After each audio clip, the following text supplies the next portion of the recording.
우리나라 탈모 인구 1000만 명 시대. 더 이상 남성들, 중장년층에게만 국한된 질환이 아닙니다.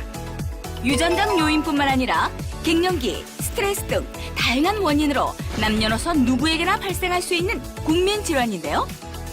탈모의 종류도 다양해 효과적으로 치료받고 관리하기 위해선 원인과 증상에 따라 본인에게 맞는 치료법을 선택하는 것이 무엇보다 중요하다고 합니다. 오늘 내몸부에서는 탈모 제대로 알아보자 김성진 교수. 탈모 비절개 모발 이식으로 해결하자 신삼식 원장과 함께 탈모의 다양한 원인과 증상 그리고 치료법에 대해 자세히 알아봅니다.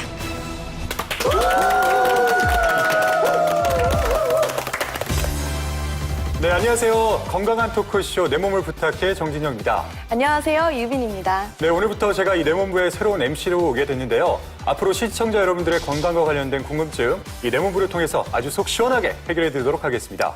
네, 오늘 함께할 내몸부 가족을 소개할게요. 염주연 씨, 김산옥 씨, 그리고 이진관 씨 자리하셨습니다. 네, 안녕하세요. 안녕하세요. 반갑습니다. 이진관 씨께서는 오늘 저하고 처음으로 이렇게 내 몸부에 나오게 되셨는데 어떻게 각오 단단하게 되셨습니까?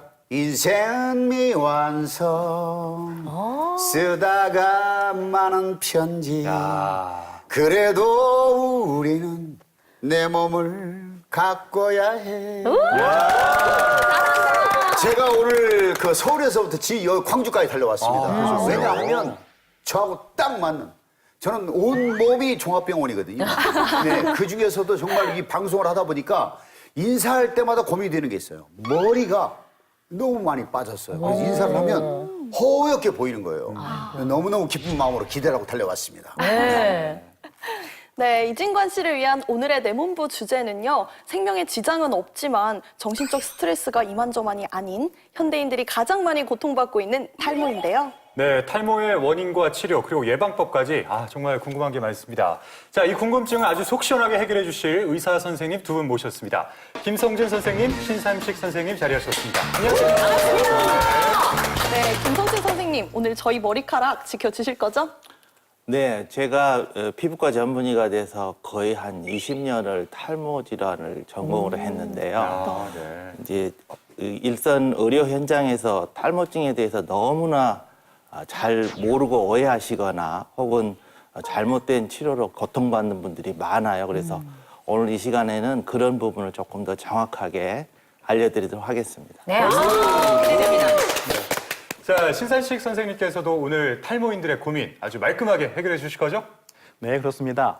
이 탈모가 있으시면 우선 나이 들어 보이죠. 그래서 자신감도 결여되고 또 장래에 대한 그런 걱정이 많다고 합니다. 네. 그래서 오늘 이 시간에 탈모에 대해서 자세히 알아보겠습니다. 야, 걱정 마세요. 네. 네, 우리나라 이 탈모인 수가요. 몇 명인지 혹시 아세요? 모르시죠? 네. 놀라지 마세요. 무려 이 1000만 명에 이른다고 합니다. 네, 그러니까요. 이 5명 중에 1명은 이 머리숱으로 스트레스를 받는 탈모 환자라고 해도 과언이 아닐 텐데요. 자, 오늘 참석하신 패널 세 분들 예. 어떠세요? 저 같은 경우인 것 같아요. 왜냐면 젊으시니까 괜찮은데 저는 그 가수잖아요. 네. 가수인데 노래할 때마다 정말 탈모 때문에 걱정인 것이 뭐냐면 항상 뭐 이렇게 뿌리는 거 있잖아요. 검은 흑채라 그러나요? 흑채, 네. 흑채 뿌려야죠. 뭐 아주 그냥 걱정이 태산입니다. 네. 아니 근데 무대 위에서는 즐거워하시면서 노래만 잘 부르시더니 네. 또 그래도요 항상 걱정이에요. 그리고 저 노래 끝나고 항상 걱정이니까 인사할 때 걱정인 거예요. 딱 하면 허해. 그러시구나. 네. 그리고 집에 아침에 일어나서 이렇게 샤워하잖아요. 그러면 머리크댕이 자꾸 싸운 것 같아요. 하도 많이 빠져가지고. 네. 아니 이런 분들도 계십니다. 네. 머리카락 딱 하나 빠졌는데 아이고 내 머리카락 맞아요. 내 머리카락 있어요. 이런 아까워서. 분 네. 계세요. 아까워서. 저는 이제 그 정도는 아닙니다만 근데 오늘 왜 나오셨어요? 그 정도 아니신데. 아니 근데 안 보이는데 고충이 있어요. 머리 두피가 항상 가렵거든요. 비듬용 샴푸를 쓰지 않으면 안 될 정도로 가려운데 이 가려움이 많다 보면은 아마 탈모가 되지 않을까 이런 불안감과 걱정을 항상 안고 살죠. 그러실 것 같아요. 저는 저는 아직 그 탈모에 대해서 걱정은 해본 적이 없는데요. 이 계절이 바뀌거나 특히 요즘 같은 경우에는 머리가 그냥 한 주먹씩 이렇게 빠지더라고요. 네. 이럴 때 어머 내 머리카락 왜 이러지? 약간 이런 고민도 드는 게 이게 바로 탈모로 가는 길이 아닌가 약간 이런 걱정이 있습니다. 아마 그런 그러실 수 분들은 있습니다. 되게 어떤 분들이냐면 그 전날 많이 싸워서 잡아당겨서 그래요. 네, 또 옛날부터 풍성한 머리카락이 미의 기준 중 하나였잖아요. 그래서 저도 머리카락이 빠질 때면 정말 마음이 아픈데 도대체 이 탈모는 어떤 증상인가요? 예, 탈모를 저희가 질환으로 이렇게 얘기들을 많이 하시는데 탈모는 그 자체로 머리카락이 빠지는 현상이고 또 그런 현상을 일으키는 원인은 너무나 다양하기 때문에 우리가 한두 가지 어떤 질환의 분류에 맞춰서 어떤 식의 치료가 좋다 이렇게 말하는 거는 큰 잘못이라고 생각합니다. 네. 아니 요즘처럼 이렇게 계절이 바뀌는 환절기에 저는 유독 머리카락이 좀 많이 빠지는 것 같아요. 신산식 선생님, 계절과 탈모 무슨 연관성이 있을까요? 실제로 우리가 살다 보면 계절적으로 많이 빠지는 시기가 있죠. 네. 보통 환절기에 많이 그렇습니다. 특히 이제 가을철 또 요즘처럼 봄철에 탈모를 우리가 쉽게 뭐 감다 보면 진짜 한 움큼씩 빠진다 이렇게 맞아요. 호소를 하시는데요. 우리가 자연계에서 보면 동물들이 겨울철에 북극곰이 털이 부숭했다가 이제 봄이 되면서 따뜻해지면 털갈이를 많이 하죠. 이런 동물들도 마찬가지로 그런 계절의 변화에 따라서 털갈이를 합니다. 예, 그 이유는 우리 사람들도 마찬가지인데요. 햇빛, 여름철에 따가운 햇볕이라든가 그걸로 인한 땀, 또 피지 이런 환경 변화가 이 날씨가 차가워지는 가을, 겨울로 들어가면서 탈모가 좀 더 많이 일어나는 그런 경향이 있습니다. 그러니까 결국은 사람도 동물이다 이거예요. 그러니까 탈모, 그 털갈이 다 하는 거예요, 털갈이. 맞죠? 맞습니다. 자연스러운 거네요. 그러니까 그냥 탈모는. 자연스러운 거네요, 어떻게 보면. 근데 저는 이게 근데 나면 괜찮은데 빠지고 안 그렇죠. 나니까 안 문제죠. 나니까 문제죠. 잘 나고 있는 것 같아요. 그래도 머리카락 유지하고. 그러신 것 같습니다. 다행이에요, 그러면은. 그러니까요. 저는 근데 이 계절도 계절이지만 특히나 머리를 감을 때 여자분들은 그 하수 구멍이 꽉 막힐 정도로 많이 빠지거든요. 귀신 나오듯이. 맞아요. 이거 빼낼 때마다 이게 사람 나오는 거 아니야? 막 이런 생각이 드는데 네, 그 정도로 많이 빠지거든요. 이것도 탈모로 의심을 좀 해봐야 되나요? 실제로 탈모는 이제 여러분들이 눈으로 볼 수가 있죠. 머리가 빠지는 게 네. 보이니까요. 네, 네. 그렇지만 원래 모낭에서 어느 시기가 되면 빠져야 될 머리들이 있어요. 그래서 그 머리들은 당연히 빠지는 게 맞고요. 단 나는 머리는 우리 눈으로 볼 수가 없죠. 두피에서 일어나니까. 그래서 빠지는 머리만 보고 걱정을 하죠. 실제 내 두피에서 나고 있는 머리는 아주 자그마하고 보이지 않으니까요. 네. 또 그렇게 생각하시면 편합니다. 그럼 이제 궁금한 게 하나 있는데 그러면 빠진 그 자리에 또 나는 겁니까? 네, 맞습니다. 머리카락은 모발죽이라고 해서요. 예, 예. 모발이 자라고 이렇게 쭉 길어나는 생장기가 있고 또 중간에 어떤 생장기가 일정한 기간에 도달하면 더 이상 자라지 않고 멈추는 그런 시기가 또 있어요. 그래서 휴지기가 있고 퇴행기가 있는데 그런 주기에 처했을 때 머리는 자연스럽게 빠지게 되는 겁니다. 그 얘기 듣다니까 갑자기 궁금한 게 있는데요. 얼마 동안 그 머리가 그 존재하다가 빠지는 겁니까? 보통은 이제 뭐 연구가 과거에 됐어서 지금 이게 정확하다고 말씀드리긴 힘든데 통상 사람에 따라서 생장 주기가 6년에서 9년 정도. 그러니까 사람이 60년을 산다 하면 예. 평생 그 모낭에서 10번의 새 머리가 나온다. 그렇게 이해를 하시면 되겠습니다. 네. 아니 이렇게 보니까 오늘 이진관 씨가 아주 작정을 하고 오셨네요. 아니 작정한 게 아니라 제가 머리가 많이 빠져서 고민이 많이 돼서. 그러니까요. 아주 그래서 지금- 몸소 느끼는 네, 거를 관심이 너무 많으신 것 같아요. 계속 질문해주고 그럼요. 계시는데 예. 저도 궁금한 게 있어요. 머리카락이 이제 나이를 먹는다고 얘기해야 될까요? 머리카락이 자꾸 가늘어집니다. 이러면서 탈모가 되지 않을까 싶은데 맞아. 이것도 탈모가 될까요? 저도 마찬가지로 머리카락이 이제 조금씩 가늘어지는 걸 느끼는데요. 네. 사람이 이제 노화가 되면 피부도 이렇게 주름이 많아지고 늙어지는 그렇죠. 것처럼 모낭의 어떤 구조적인 변화도 아무래도 조금 과거 젊었을 때에 비해서 좀 떨어지게 되는 거죠.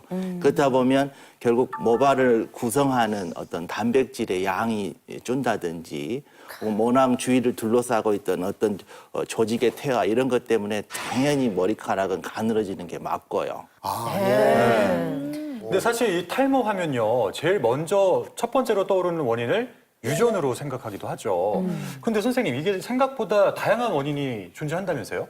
그렇습니다. 이 탈모는 가장 흔한 게 우리 남성 호르몬으로 알고 있는 그런 남성형 탈모가 있는데 여자분도 마찬가지입니다만은 그런 탈모형이 제일 흔하고 제일 문제가 됩니다. 그렇지만은 살다 보면은 무리한 다이어트를 한다든가 그래서 뭐 칼로리가 줄고 뭐 아연, 비오틴, 철분, 또 빈혈 이런 몸 상태에 따라서 또 스트레스 물론 여러 뭐 수술을 한다든가 그런 육체적인 스트레스 말고도 정신적인 스트레스도 이게 탈모가 일어날 수 있거든요. 예, 여러 다양한 이유가 있습니다. 네. 아니, 이진가 씨 오늘 굉장한 관심을 보이고 계신데 네네. 스스로 생각하시기에 이 탈모의 원인은 뭐라고 생각하세요? 저는 나이보다는 스트레스 때문에 많이 스트레스. 받는 것 같아요. 왜냐하면 지금 그 머리 굵기가요. 저는 거의 그 사슴 그 갈퀴라고 그러나요? 뭐라고 그러나요? 사슴처럼 이렇게 굵어가지고 철렁철렁 했었거든요. 근데 지금 얇아가지고요. 거의 뭐 너무 얇아졌어요. 그래서 아마 그 요인이 빠지는 요인이 스트레스로 생각이 됩니다. 저는. 네, 그런데 원인도 원인이지만 탈모 유형도 정말 다양할 것 같아요. 실제로 어떤가요, 선생님? 탈모 유형은 너무나 다양하죠. 예를 들어서 아까 처음 제가 말씀드린 모발 주기의 이상 때문에 일어나는 탈모가 있고 또 면역학적인 어떤 이유 때문에 네. 우리 이진관 씨가 말씀하신 것처럼 스트레스에 의해서도 올 수가 있는 거고요. 그래서 사실 이따가 제가 다시 자세히 정리해서 설명드리겠지만 이 탈모의 어떤 질환의 종류는 너무나 다양합니다. 아, 그렇군요. 자, 그러면 이 김성진 선생님의 강의로 이 탈모의 다양한 원인과 증상 자세하게 알아보시죠.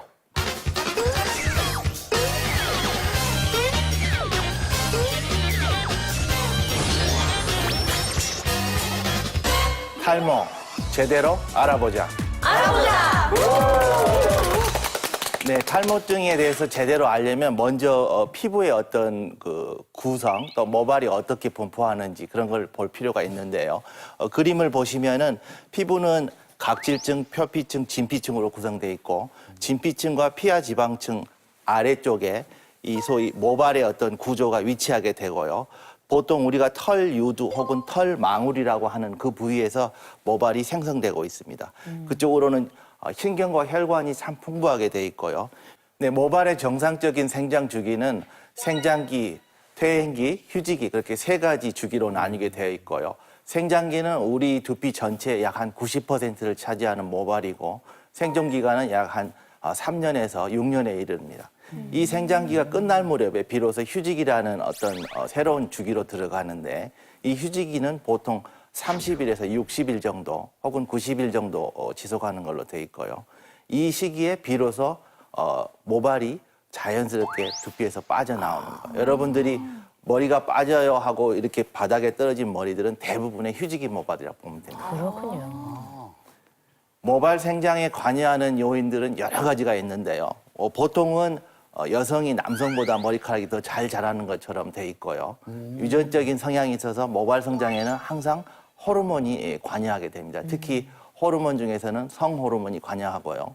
모발 성장하는 우리가 보통 성장인자라고 부르는 것들이 있는데 이런 것들에서 역시 호르몬과 사이토카인 그리고 항상 우리가 먹는 음식, 식이 또는 거기에 포함되어 있는 필수 영양소 이런 것들이 모발 생장에 중요하게 관여한다고 보면 됩니다. 이 외에도 이제 정서적인 요인이 있죠. 예를 들면 항상 불안하고 혹은 정신적으로 스트레스를 받는다는 이런 경우에는 이제 머리카락이 잘 자라지 않는 경우가 많고요. 네. 지금 그림을 보시면 이제 비정상적인 그 모발 생장 주기에서 나타나는 탈모증이 아주 대표적인 예인데 우리가 보통 휴지기 탈모증이라고 부르고요. 휴지기 탈모증은 정상적인 생장기 모발이 어떤 특정한 이유에 의해서 휴지기로 갑작스럽게 변화하는 경우인데 보통 여자들이 임신하거나 출산한 직후에 어떤 모발 주기가 생장기에서 휴지기로 변하면서 일어나는 그런 탈모가 대표적이고요.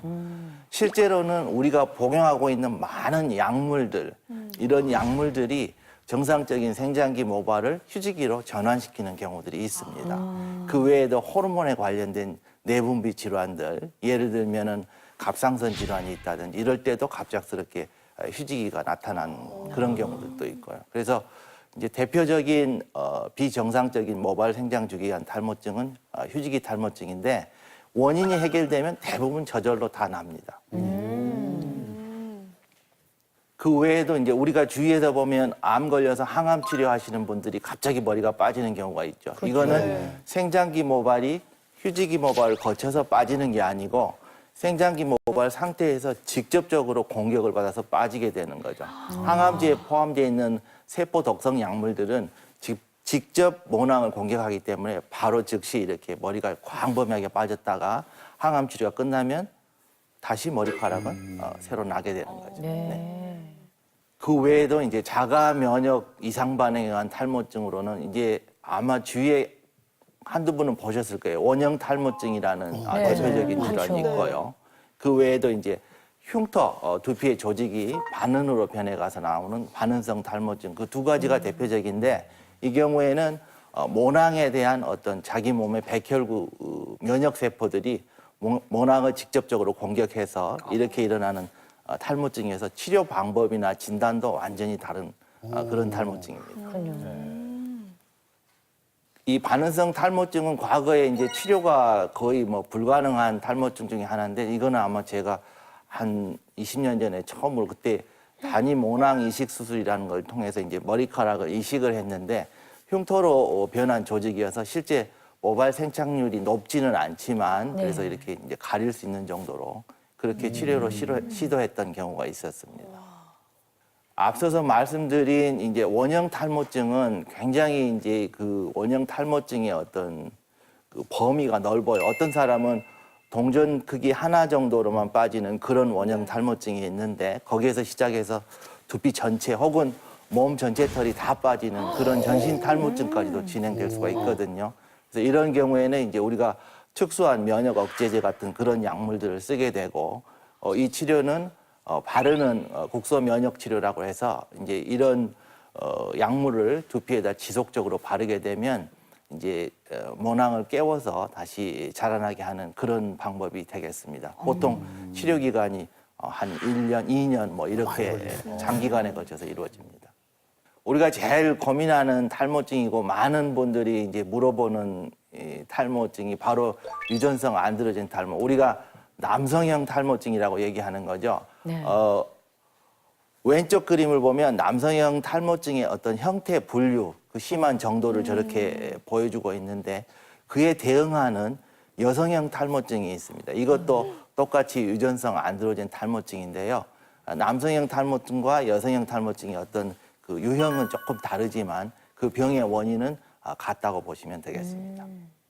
이 남성형 탈모증은 과거에 이제 치료가 되지 않는 병이었는데요. 이게 1990년대 후반에 이제 복용하는 약물, 특히 이 남성형 탈모증에서 그 호르몬의 어떤 작용 기전을 선택적으로 차단하는 그런 약물들을 시도하게 되면서 비로소 이제 치료가 가능해졌는데 앞서 지금 보시는 그 사진을 보시면 약 6개월 정도 약물 치료 거기에 이제 국소 치료 포함했더니 아주 가늘게 머리카락들이 출현하는 게 보입니다.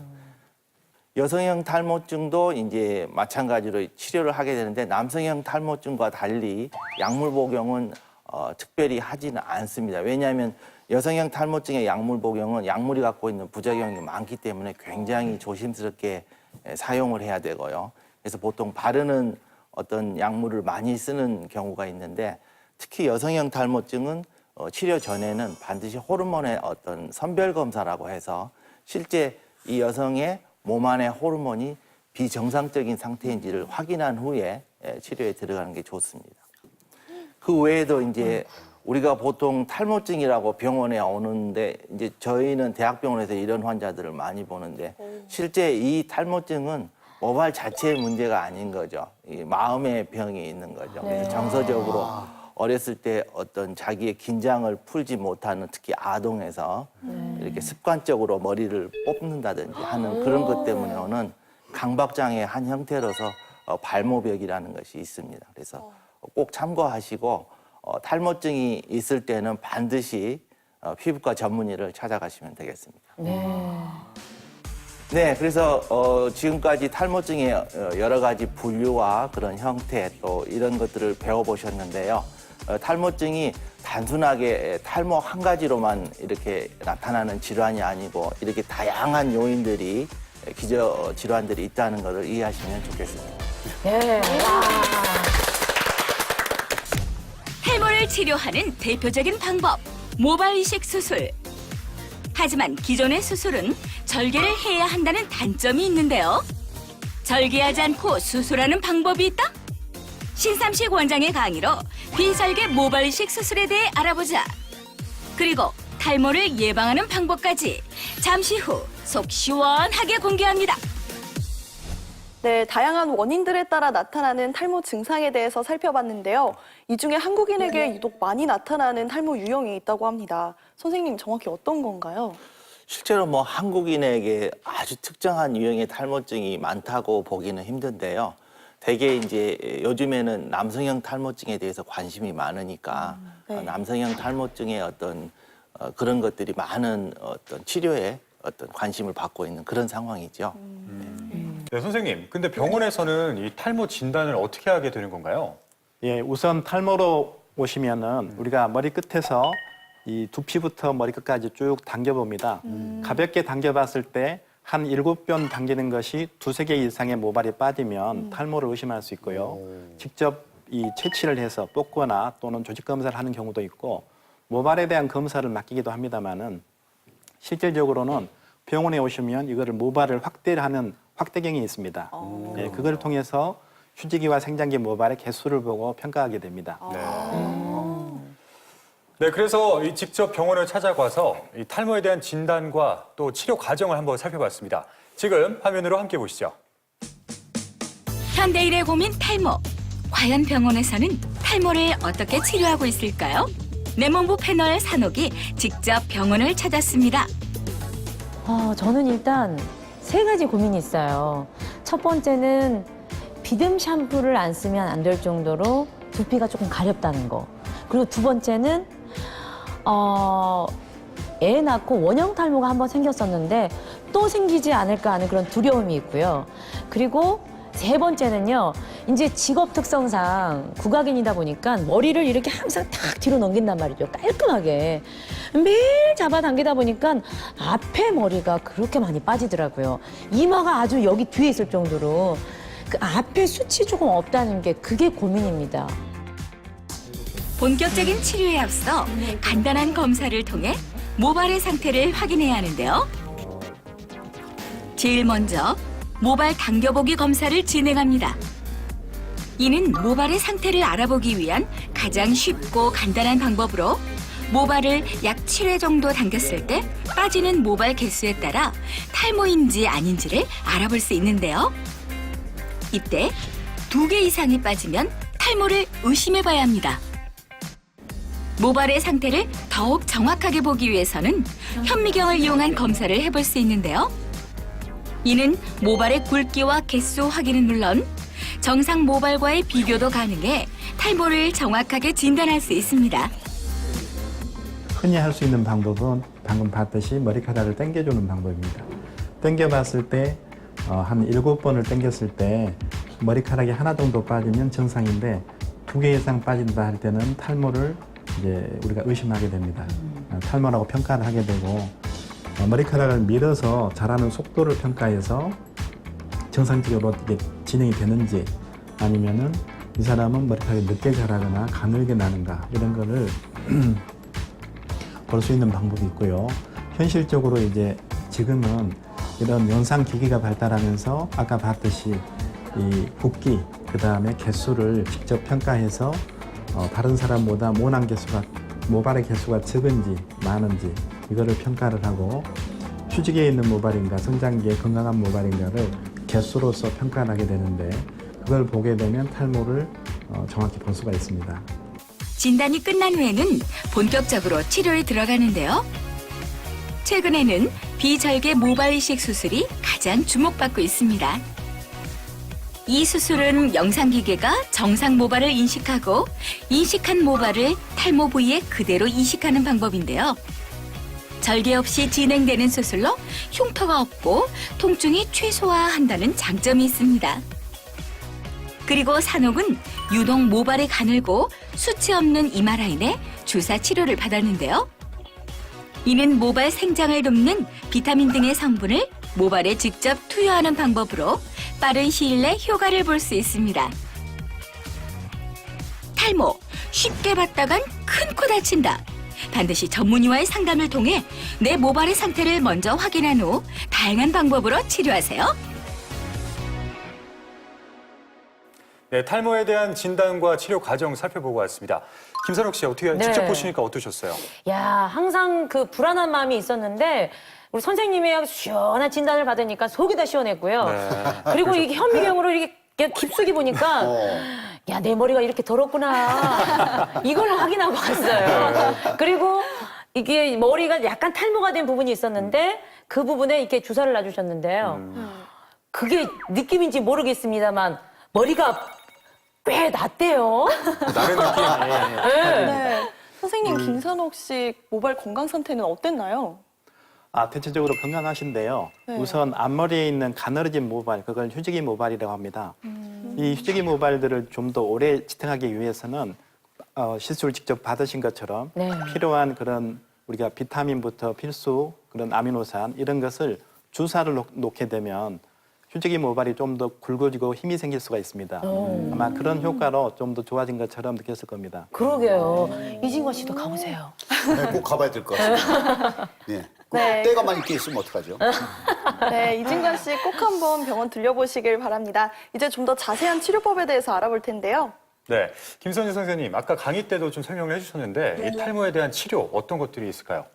탈모에 대한 치료는요. 먼저 이게 치료할 질환인지 아닌지 구별하는 게 제일 중요하겠죠.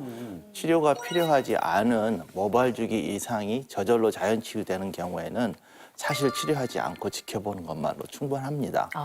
그렇지만 이 기저질환이 어떤 치료가 필요한 경우라면 약물 치료도 있겠고요. 또 바르는 국소도포 치료도 있고 또 최근에는 여러 가지 성장인자나 무슨 영양 성분들 이런 것들을 주사를 통해서 직접 이렇게 주입하는 방법, 또 남성형 탈모증 같은 경우는 이제 모발 이식, 뭐 이런 다양한 치료 방법들이 있겠습니다. 그럼 그런 치료법들이요, 탈모의 유형에 따라서 달라지는 거예요? 아니면 탈모의 진행 속도에 따라서 좀 달라지는 건가요? 그건 두 가지 말씀 다 맞는데요. 어떤 탈모의 유형이나 진행 속도에 따라서 이제 선택을 하게 되는데 치료 방법을 선택하는 게 이제 그래서 여러분들이 피부과 전문의, 경험 많은 선생님들을 찾아가는 게 좋은 거죠. 아무나 그냥 그 상태에서 똑같은 획일적인 치료로 치료할 수 있는 그런 경우들이 많지는 않거든요. 근데 이 약 같은 경우는 말이에요. 우리 주변에 그 먹는 친구들이 많은데 걱정이 최고 뭐냐면 성기능이 약화될까봐 그게 걱정이에요. 들은 저도 적 먹고 있어요. 싶은데 사실 그게 걱정이 돼서. 예. 네, 맞습니다. 실제로 그런 경우가 있긴 합니다. 그런데 그 비율은 약 1% 미만으로 되어 있습니다. 그러니까 100명 중에 1명 안 되는 사람이 그런 경험을 했다 하고 보고를 하는데요. 네. 대개 남성형 탈모증의 약물 치료를 시작하는 나이가 40대 중반 이후이기 때문에 사실 자연적으로도 그 성기능이 쇠퇴되는 시기하고 맞기 때문에 과연 약물의 직접적인 효과인지 혹은 심리적인 요인도 좀 작용하는지에 대해서는 많이 생각을 해봐야 됩니다. 근데 많이 달라진다 그러던데요. 예. 경험상. 실제로 변화는 조금 있는 걸로 돼 있습니다. 대개 이제 아까부터 탈모와 정력에 동시에 관심을 가지고 계신 것 아니, 같아요. 비슷하니까. 그렇죠. 당연히 걱정이 되죠. 그럼 맞습니다. 아직은 이렇게 건강하기 때문에. 만약에 그런 걸 직접 경험하신다면 약물 치료를 중단을 하시고요. 약물 치료 중단 한 3개월 정도 이렇게 지켜보시면 그게 과거처럼 회복이 되는지 안 되는지 보면 알 수가 있죠. 네. 아니, 저는 웃긴 생각이 딱 드는데 시트콤 같은 데 보면요. 그 발모제를 머리에 발라야 되는데 다른 데 발라가지고 막 복슬복슬 털 나는 경우가 있잖아요. 그렇죠. 네, 맞아요. 가슴이라든가 막 이렇게. 그게 실제로 일어날 수 있는 일일까요? 바르는 국소도포 약물 중에 미녹시딜이라고 하는 그 액체 약물이 있는데요. 그 약물은 바르면 아주 가는 베넷머리 같은 거는 이렇게 머리카락을 자라게 할 수는 있습니다. 그렇지만 사람 몸이 두피나 뭐 겨드랑이나 다 그 부위마다 자라게 결정되어 있는 부위거든요. 그렇죠. 그러니까 아무데나 바른다고 해서 머리카락이 나는 거는 그저 아주 가는 베넷머리 나는 수준이지 그게 굵고 아주 튼튼한 성모 형태로 가는 건 아니거든요. 그래요. 그럼 그냥 꽁트였어. 아니 근데 그 정도면 정말 바르고 싶은 데 있어요. 요 가슴에다가 쫙 하트로 쫙. 넣어두세요, 넣어두세요. 넣어주시기 바라겠습니다. 근데 선생님, 아까 그 강의 때 이 탈모의 종류가 또 많았잖아요. 근데 그 중에서도 좀 치료가 잘 되는 탈모가 따로 있을까요? 글쎄요, 치료가 잘 되는 탈모라기보다는 아까 제가 말씀을 다시 또 드리지만 치료하지 않아도 낫는 탈모가 많다는 거죠. 그러니까 휴지기 탈모 같은 경우 저절로 자연 치유될 경우라면 굳이 환자한테 시간과 돈을 이렇게 쓰면서 치료하는 것보다는 조금 지켜보는 게 좋은데 대부분은 환자들이 마음이 급해서 지켜보지 급해요. 못하시죠. 급하죠. 네. 그렇지만 머리카락 자라는 속도가 내 마음이 급하다고 해서 쑥쑥 자라는 게 아니듯이 맞아요. 최소한 6개월 정도는 지켜보는 게 좋습니다. 네. 그런데 원장님 그 보면은 다양한 치료법들이 있잖아요. 근데 환자분들이 그거를 치료를 했을 때 만족할 만한 효과가 조금 드문 것 같거든요. 그거는 다른 이유가 있나요? 우리 주위에서 보면 한동안 뭐 두피 탈모 전문으로 하는 샵들이 굉장히 많았습니다. 네. 맞아요. 병원 위에서 우후죽순처럼 나타났던 샵들이 최근에 보면 거의 없어졌거든요. 그러더라고요. 맞아요. 네. 예, 그런 것처럼 탈모는 우리 휴지기 모발이 굵어질 때까지 유지할 수는 있겠습니다만은 그런 모발들은 자연히 좋아질 수 있습니다. 그렇지만 우리가 봄에 씨앗이 이렇게 쭉 올라온 것처럼 네. 모낭이 이미 없어져 버린 부분, 이미 탈모가 진행되고 씨앗이 없는 부분은 어떤 별 치료를 하더라도 반응이 없죠. 네. 더군다나 이 모발이 자라는 속도가 너무 느리기 때문에 보통 3, 4개월 치료하면 효과가 있어야죠 바랄 텐데 네. 실제로는 1년 이상의 꾸준한 치료가 필요하기 때문에요. 그래서 아마 만족이 좀 덜할 수 있습니다. 그렇게요. 마음을 좀 놔야겠네요. 치료 받을 때는. 자, 이렇게 이제 탈모 환자들이 여러 가지 민간요법에 기대거나 또 검증되지 않은 치료 효과에 뭐 간혹 이렇게 현혹되시는 분들이 많을 것 같은데 이진관 씨, 예. 혹시 민간요법 다른 거 혹시 사용해 보신 적 많이 있어요? 해봤죠. 그러실 것 같아서 네, 여쭤봤습니다. 많이 해봤습니다. 여러 가지 해봤는데요. 뭐 빛으로 긁으면서 이렇게 두들기면서 이런 것도 해봤지만 그리고 이렇게 이렇게 자극해주는 거 있지 않습니까? 뭐 이렇게 정말 찌르는 듯한 바늘 같은 걸로 이게 굴려가면서 이렇게 찔러본 적도 있고 그래요. 아, 그래요? 실제로 많이 해봤습니다. 근데 효과는 잘 모르겠어요. 났는지 안 났는지를 몰라가지고. 예. 선생님 실제로 이렇게 민간 요법 중에 효과가 있는 게 있나요? 예를 들면 이제 혹시 기억나실지 모르겠어요. 한 30년 전에 중국산 101이라고 하는 아주 유명한 발모제가 TV 뉴스에도 나온 적이 있거든요. 그래요. 지금 그런 약 누가 얘기하지 않거든요. 네. 그래서 이제 두피를 아까 자극하신다고 하셨는데 자극을 하면 모낭 주위를 둘러싸고 있는 혈관이나 신경에 의해서 글쎄 일시적으로 머리카락이 조금 자라는 것처럼 보이긴 하겠지만 그게 정상적으로 자라는 모발과 다르게 얼마나 길게 자라겠어요. 그냥 조금 하다 마는 정도. 그래서 저희들이 환자분들한테 그냥 그런 검증되지 않은 치료는 하지 마시라고 그렇게 얘기하고 있습니다. 그렇군요. 네, 이렇게 민간요법에 기대를 저버리지 못하시는 분들 때문에 이 치료가 더욱더 어려워지는 것 같아요. 그렇죠?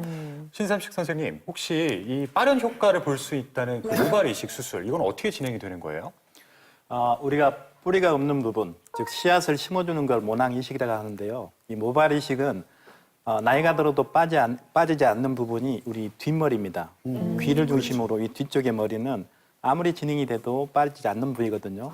그래서 그 뒤쪽에 있는 모낭을 빠진 부위에 이식을 해주는 방법을 모낭 이식이라고 합니다. 저 신삼식 선생님 그럼 어떤 성질 때문에 이식을 할 수가 있는 건가요?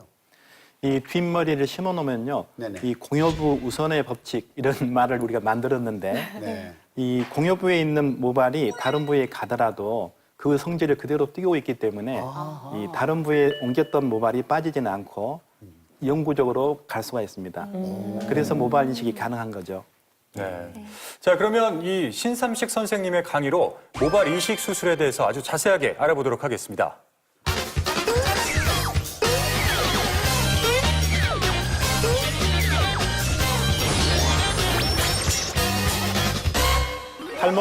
비절개 모발 이식으로 해결. 예, 뿌리가 없는 부분에 모발을 이식하는 것을 모발 이식이라고 한다고 했죠. 근데 지금까지는 대부분 뒷머리를 직접 칼로 절개를 해서 그 모근을 떼낸 다음에 그 부분을 일일이 분리를 해서 심는 즉 절개법을 통한 수술법이 대부분 시행하고 있습니다. 이 떼낸 모낭을 갖다가 식목이라는 바늘에 끼워서 머리를 심게 되는데요. 이런 방법들은 우선 환자에 대해서 거부감이 좀 있을 수가 있습니다. 왜냐하면 무섭거든요. 또 흉터가 남고 치료 후에도 통증이 좀 오래 간다는 그런 경험적인 것 때문에 이런 시술을 좀 꺼려해 왔습니다. 예, 하지만 칼을 절개를 하지 않고 비절개 방법, 한마디로 최소한의 흉터를 만들면서 뽑아내는 방법을 선택하게 됩니다. 이것을 비절개식 모발 이식이라고 하는데요. 이것을 이 화면에 보신 것처럼 로봇처럼 생긴 이런 모발 장치로 로봇이 뽑듯이 자동적으로 뽑아내는 그런 방법이 있고요. 또 직접 사람이 조그만 펀치를 가지고 최소한의 절개로 뽑아내는 이 사람이 직접 뽑는 그런 두 가지 방법이 있습니다. 이 로봇의 장점은 우리가 내비게이션이 있죠. 이 GPS로 내비게이션이 쭉 지도를 안내하듯이 우리 두피에 있는 모낭을 일일이 인식을 합니다. 그 두피의 방향과 또 굵기, 위치를 확인한 다음에 원하는 부분의 모낭을 자연적으로 쉬지 않고 뽑아내는 방법이 이런 비절개식 로보틱 모발 이식이라고 합니다. 이 비절개법의 방법에도 이 로봇과 직접 손으로 하는 방법이 있다 했죠. 네. 이 로봇으로 하는 방법은 그림처럼 이 쉬지 않고 일정한 속도로 원하는 양을 채취를 할 수가 있습니다만은 오른쪽 손으로 하는 방법은 어떤 사람이 하는가에 따라, 즉 숙련도에 따라서 뽑는 속도가 차이가 있는데요. 아무리 숙련된 사람이라 하더라도 사람이다 보니까 뽑는 속도에 한계가 있고요. 또 속도, 이 각도를 잘 맞추지 못하면 이 모낭이 잘리는 경우가 있습니다. 잘린 모발은 뽑아서 씹더라도 거의 효과가 없기 때문에 결과적으로 사람이 하는 것과 로봇이 하는 거에는 채취하는 양과 이 모낭의 질의 차이가 있을 수밖에 없습니다. 이 절개법을 통해서 조직을 떼게 되면 칼을 댔기 때문에 일단은 통증이 있죠. 그다음에 아물게 되면 그 당시에는 흉터가 최선으로 남습니다만은 젊은 사람일수록 이처럼 5년 이상 지나게 되면 흉터가 이렇게 벌어지고 이런 긴 흉터를 만들 수밖에 없는 게 또 한 가지 단점입니다. 이 비절개 모낭 채취법은 이 손으로 하는 방법이든 로봇으로 자동으로 하는 방법이든 최소한의 흉터를 남길 수밖에 없는데요. 그 이유는 이 흉터 자체가 적죠. 1mm 내외의 아주 작은 펀치로 뽑기 때문에 상처가 아물게 되면 실제로는 흉터가 거의 안 보일 만큼 최소한의 흉터로 남을 수 있습니다. 또 단점은 이 숙련도가 손으로 뽑았을 때는 오랜 기간 각도와 또 그 사람의 컨디션을 유지를 해야만 이 퀄리티를 유지할 수가 있습니다. 이런 한계점이 있기 때문에 최근에 그 로봇을 통해서 좀 더 효과적이고 많은 양을 채취하는 방법을 선호하게 되었습니다. 펀치를 통해서 자동으로 2,000모 모낭을 뽑았을 때의 이 모습인데요. 이 환자분처럼 그 전에 수술로 절개로 이렇게 떼냈던 흉터가 이렇게 길게 남아있죠. 이 길게 남아있는 이런 것이 문제긴 한데요. 이런 분한테도 이 로봇으로 원하는 모낭을 잘 채취할 수가 있습니다. 로봇으로 채취한 뒤의 모습을 보면 일주일 뒤에는 미세한 딱지가 있지만 이 머리털 때문에 잘 안 보이죠. 또 일주일이 지나고 열흘이 되면 대부분 아물고 붉은 자국이 보일 정도의 아주 미세한 자국만 남습니다. 이렇게 떼낸 모발을 로봇은 심게 되는데요. 기존에는 식목이라고 바늘에 끼우기 위해서 채취한 모낭을 다시 절개를 하고 이거를 트리밍이라고 하는데 이걸 다듬어서 식목에 끼운 다음에 모낭을 심게 됩니다. 심었을 때는 속도, 그다음에 모낭의 위치가 너무 길거나 짧았을 때는 모낭이 다칠 수가 있거든요. 그래서 이 채취한 모발을 정리하는 시간, 또 그걸 끼우는 시간, 또 심는 압력 이런 것 때문에 심는 것도 한계가 있고 생존율에 영향을 미쳤습니다. 하지만 로봇으로 하는 방법은 심을 부위를 미리 이 자리를 정해 놓습니다. 로봇이 자동으로 정하는데요. 기존의 모발에 있는 부분은 피하고 모발이 없는 부분만 미리 펀치로 이렇게 뚫어놓는데 이 미세한 바늘로 뚫어놓은 상태에 채취한 모발을 바로 갖다 심기 때문에 이 모발을 다시 다듬는 시간도 없고 식목에 꼽는 시간도 없죠. 그래서 생존율이 훨씬 더 높일 수 있다는 장점이 있습니다. 모발 이식 후의 모습들인데요. 보통 모발이 심게 되면 한 달이 지나면서는 대부분 빠지게 됩니다. 한 70%까지도 빠지는데 50%에서 70%가 빠진 뒤에 4개월째가 되면 그 남아있는 씨앗, 모낭에서 가는 모발이 서서히 올라옵니다. 그것이 힘이 생기고 두꺼워지면 보신 것처럼 6개월 이후로는 훨씬 더 풍성한 모발이 나타나고요. 이것이 생착이 된 뒤에는 보통 1년째를 평가하게 되는데 영구적으로 심어놓은 모발은 다시 빠지지 않는데 빠지지 않는단 말은 원래 모발처럼 빠지더라도 새로운 모발이 다시 올라온다는 걸 말합니다. 그런 효과를 내므로써 영구적으로 모발 이식을 하시게 되면 탈모를 해결할 수가 있습니다. 최근에는 넓은 이마를 줄이는 것이 굉장히 관심사입니다. 이마가 너무 넓으면 여성처럼 보이지 않는다고 해서 특히나 젊은 여성분들의 굉장한 이 관심을 갖고 있고요. 남자분들도 앞머리가 점점 올라가는 그런 남성형 탈모가 있는데 이 병원에 있다 보면 젊은 청년들부터 모발이 가늘어지면서 우선 M자를 좀 메꿔주세요 하고 오신 분들이 꽤 많습니다. 그래서 이 앞 이마를 줄이는 방법도 없는 모낭을 옮기지 않고는 해결할 방법이 없기 때문에 이처럼 모낭을 옮기는 모발 이식 방법으로 이마를 줄일 수가 있습니다. 지금까지 모발 이식에 대해서 알아봤습니다. 야. 남녀불문 누구에게나 나타나는 탈모. 로봇을 이용한 모발 이식 수술로 손쉽게 치료할 수 있는데요. 듬성듬성 남은 머리카락이 걱정이라면 흉터와 통증은 최소화하고 모낭의 생존율이 높아 수술 효과가 큰 비절개식 모발 이식 수술로 탈모 고민 간단하게 해결하세요. 네, 로봇을 이용한 비절개 모발 이식 수술에 대해서 알아봤는데요. 흉터가 남지 않기 때문에 많은 분들이 선호를 하실 것 같아요. 어떤가요? 예, 그렇습니다.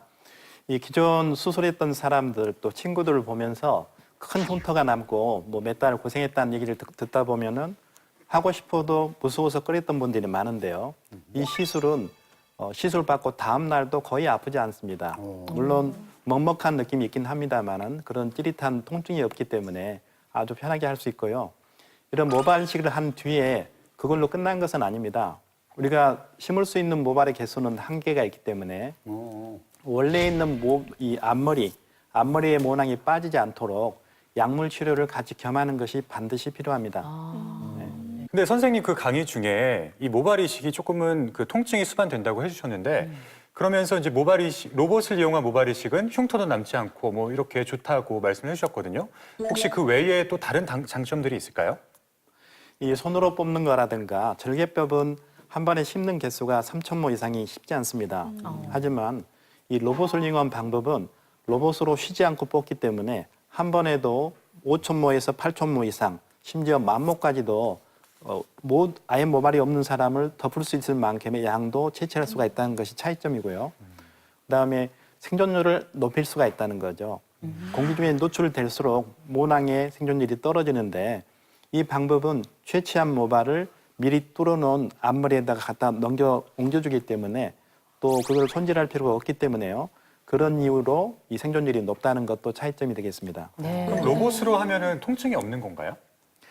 통증이 최소한이죠. 수술이라는 것은 아프기 때문에 우리가 아프지 않도록 미리 마취약을 놓고 시술을 하게 되는데 시술이 끝난 뒤에 통증이 어느 정도 가는가에 대한 문제를 말한 겁니다. 근데 이 방법은 다음 날도 거의 통증을 못 느낄 정도로 통증이 약하다는 것이 많이 차이점입니다. 차이가 나겠네요. 네. 그렇습니다. 아니 어떤 뭐 수술이라든가 뭐 좋은 것도 부작용이나 단점은 좀 있을 것 같거든요. 로봇 수술을 함으로써 부작용이라든가 단점이 있을까요? 이 로봇을 충분히 인지하지 못한 사람이 시술했을 때는 마찬가지로 손으로 뽑는 것처럼 절단될 수도 있겠습니다만은 현재 이제 개발된 이 로봇 시스템을 경험해 보면은 거의 절단율이 거의 없습니다. 그렇기 때문에 그런 부작용을 우려했던 것들을 말끔히 씻을 수가 있고 문제는 이 가격이 비싸다는 것이지 환자의 입장에서는 제일 중요한 문제인 것 같은데. 환자의 입장에서는 가장 간편하고 또 확실한 또 안전한 치료법인 것 같습니다. 그러면 원장님 그렇게 안전한 기계를 사용해서 모발 이식을 하더라도 주의해야 될 점이 있을 것 같아요. 완전히 내 모발이 되기까지 어떤 점을 좀 주의해야 될까요? 제일 중요한 말씀인데요. 잘 심었더라도 이 관리를 못하면 도루묵이 될 수 있습니다. 예. 이 심어놓은 모발이 생착이 되려면 새로운 혈관들이 공급을 할 때까지 네. 빠지지 않도록 잘 보관을 해야 되는데 그 보관하는 방법, 특히 한 3일간은 이 주위에 자극을 주면 안 됩니다. 이를테면 뭐 샴푸를 한다든가 너무 과격한 또 벽에다 문댄다든가 이렇게 되면 이 생착이 되기 전에 빠져버리니까 이게 아무 의미가 없죠. 그래서 생착이 될 때까지 한 3일간은 조심을 하고요. 3일이 지나면 가벼운 이 샴푸를 하면서 일상생활에 복귀할 수가 있습니다. 그렇군요. 네, 지금까지 저희가 탈모의 증상과 원인 그리고 치료법에 대해서 알아봤잖아요. 네. 그런데 뭐니 해도 사실 예방이 제일 중요하거든요. 맞습니다. 그럼 평상시에 이런 탈모를 예방하기 위해서 모발 관리를 어떻게 해야 하나요? 뭐 모발 관리를 특별히 뭐 해야 된다는 어떤 방법은 없고요. 항상 두피를 청결하게 해주는 거. 그래서 어떤 사람은 샴푸를 하는 게 좋다, 하지 않는 게 좋다 하지만 두피를 청결하게 해주는 거. 그다음에 균형 잡힌 생활하는 거. 그다음에 너무 과도하게 탈모에 대해서 심리적으로 위축되지 않는 거. 그게 중요하다고 봅니다. 네. 네, 건강한 토크쇼 내 몸을 부탁해. 오늘은 김성진, 신삼식 선생님 모시고 이 탈모에 대해서 아주 자세하게 알아봤습니다. 네, 이 시간 마무리하면서 우리 김성진 선생님부터 내 몸부 처방전 공개해 주시죠. 네. 탈모증 전문의를 만나라. 야, 맞아. 탈모증의 원인은 다양하기 때문에 일반인들은 그 탈모의 어떤 이유를 알 수가 없는 경우가 많습니다. 네. 그래서 그거를 공부하고 경험이 많은 피부과 전문의를 만나는 것이 굉장히 중요합니다. 네. 네, 좋은 말씀. 맞아요. 자, 이번에는 신삼식 선생님께서 내 몸부 처방전 공개해 주시죠. 비절개 모발 이식으로 탈모 고민 안녕. 예, 봄이 되면 새싹이 올라오듯이 씨앗이 있어야 올라올 수 있습니다. 이미 탈모된 부위에는 비절개든 절개든 모발 이식을 통해서 해결할 수 있기 때문에 고민만 하지 마시고요. 전문가를 찾으시기 바랍니다. 네, 오늘 보니까 정말 탈모를 치료하기 위해서 민간 요법이나 속설에 의존하시는 분들이 많은데요. 꼭 병원에 들리셔서 정확한 증상과 원인을 알고 그에 맞는 치료법을 이용해서 관리하시길 바랄게요. 네, 저는 여기서 인사드리겠습니다. 건강 토크쇼 내 몸을 부탁해!